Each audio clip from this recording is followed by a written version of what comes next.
The man I'm going to introduce is truly a great American.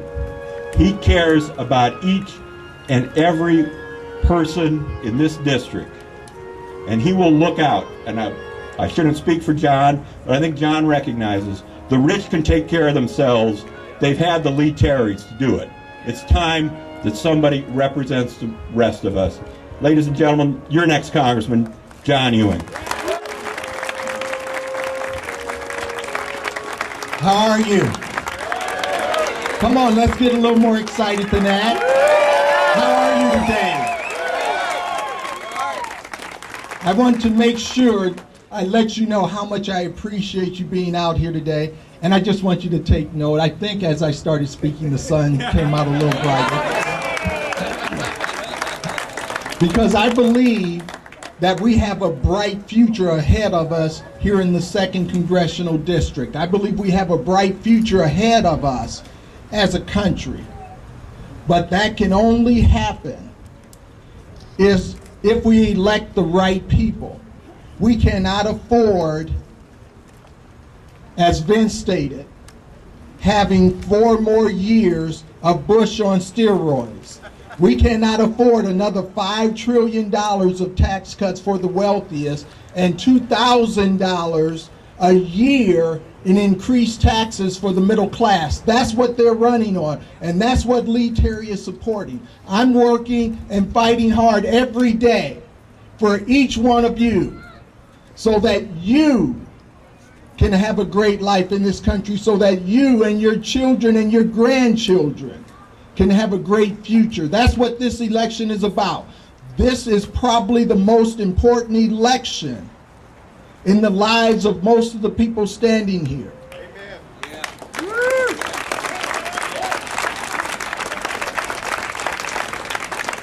This is a very clear and stark choice right now. To go backward 50 or 60 years in almost every area, or to go forward. That's the choice we have today. That's the choice you'll have in November when you vote for president, when you vote for President Barack Obama and keep this dot blue.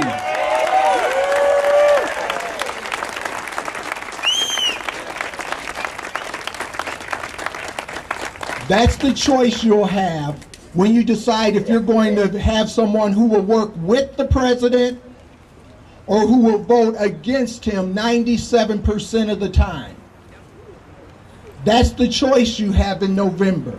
And I hope you'll make the right choice, because Lee Terry has not represented this district well.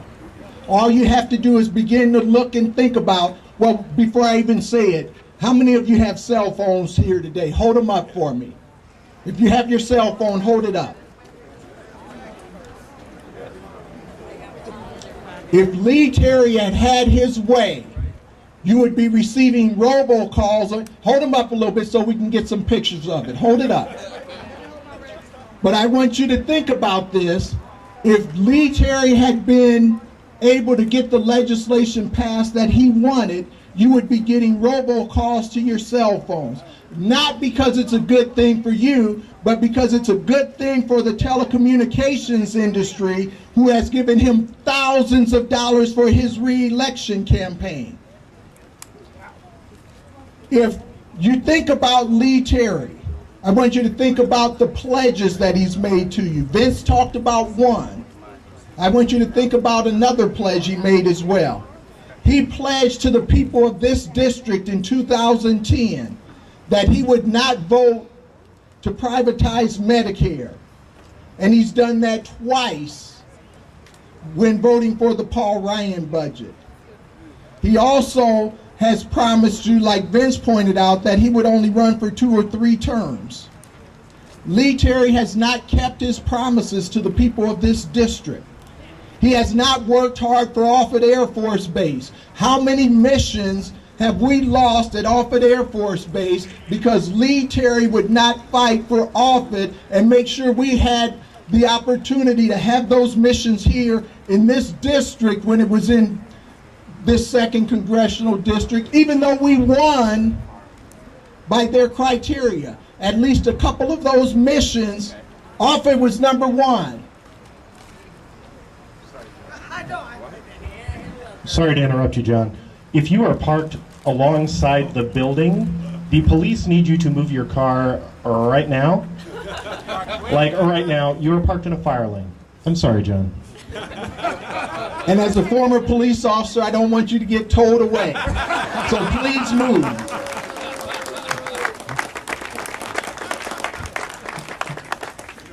Okay.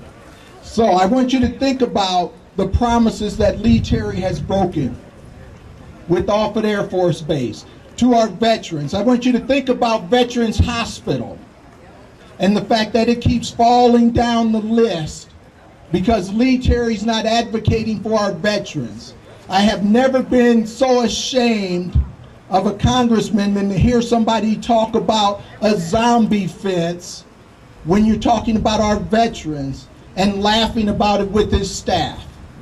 Lee Terry has not worked hard for the people of this district, has not provided leadership.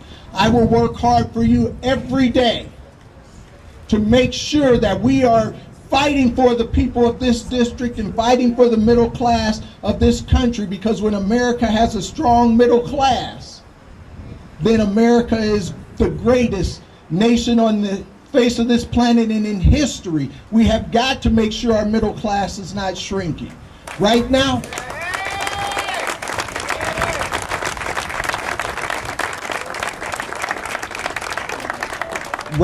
we have 23 million Americans who are either unemployed, underemployed, or who have quit looking for jobs.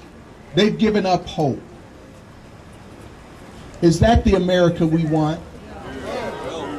Do we want an America where we have a Congress that votes 33 times against the Affordable Health Care Act? No! Or do we want a Congress that says this may not be a perfect bill, but it ensures 30 million Americans and makes sure women aren't discriminated against in their health care costs, and makes sure that people aren't excluded because of pre-existing conditions, and makes sure that we don't have lifetime caps, and make sure that our seniors will have health care?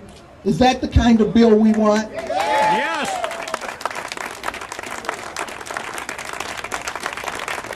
So rather than voting to repeal it, let's figure out how to make it better. That's what bipartisanship is about, making things better for the American people.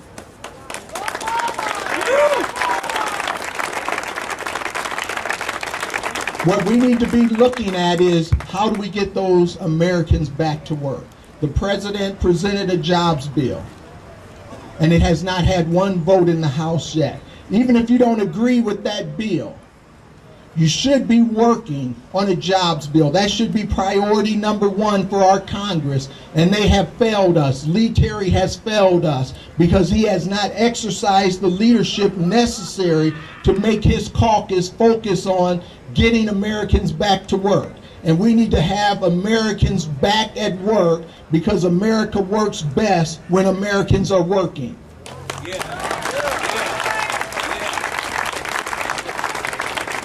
We need to make sure that we're rebuilding our infrastructure. We need to make sure that we're having teachers in the classroom. I don't know what we think we're doing when we've lost 300,000 teachers over the last couple of years across this country. But we're number 17 in math and science.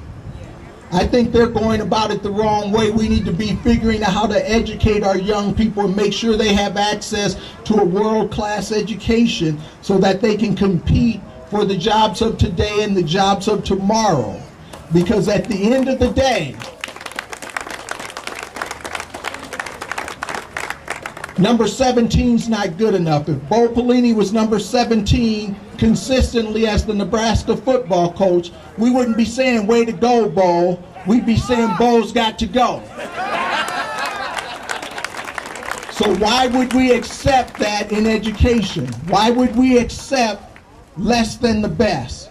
We also need to make sure that we're investing in our people who've been displaced from the workforce so that they have the skills they need to be successful. And Lee Terry has voted against those things. He's voted to cut taxes for millionaires and done it on the backs of the working class. And that's not acceptable in America. That's not the America that we are. We're better than that.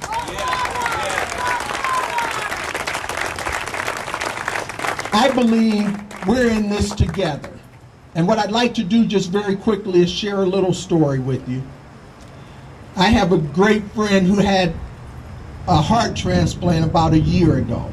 And so he had a birthday party recently. And so he had some of his other friends there, and they were talking about the transport games, comparing that to the Olympics. And they were talking about a race that some of the young people were running that day, a 25-yard dash. And they had young people, one of the young people was about 6 years old. And he was more able-bodied than some of the others. He had a friend who was on a walker. He ran the first 24 yards as fast as he could. When he got about a yard from the finish line, he stopped. And everybody's trying to get him across that finish line. But you know what he did?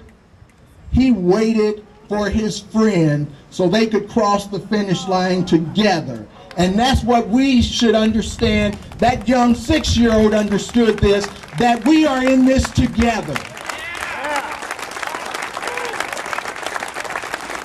And so we've got to always recognize we're in this together. We are going to win these elections, but we need your help because we're in this together. This is the greatest opportunity in the history of the 2nd Congressional District to get rid of Lee Terry and get someone who will represent you.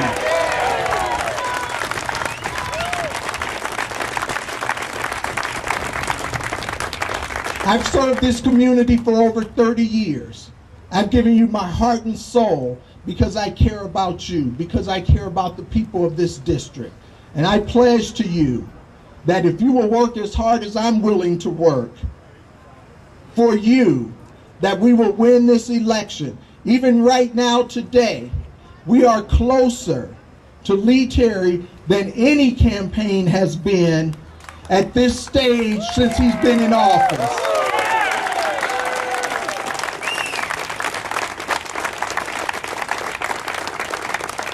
That is because of your hard work. That is because I've got a great campaign staff that makes me look good, and I'm going to continue to work hard. But we can beat Lee Terry. The question is, do you want Lee Terry replaced or not? Yes! I don't think I heard you. Do you want Lee Terry replaced or not? I can't hear you. Do you want Lee Terry replaced or not? We can do this, but we've got to do it together. That's when America's the greatest. That's when this district is the greatest, when we are working together. Are we going to do this? Yes! Are we going to do this? Yes! Okay, here's what I really want to see if you guys are as excited as we are. So I'm going to divide you up real quick. Starting about right here, that's the first group. The middle is the second group. And then starting over here at Vince, you guys are going to be the third group. Okay, so first group. Your goal is to scream louder than they do when I say, ready to go. Your goal here in the second part is to say, fight. And your goal is to say, and win. So are we ready? Ready to go. Fight and win.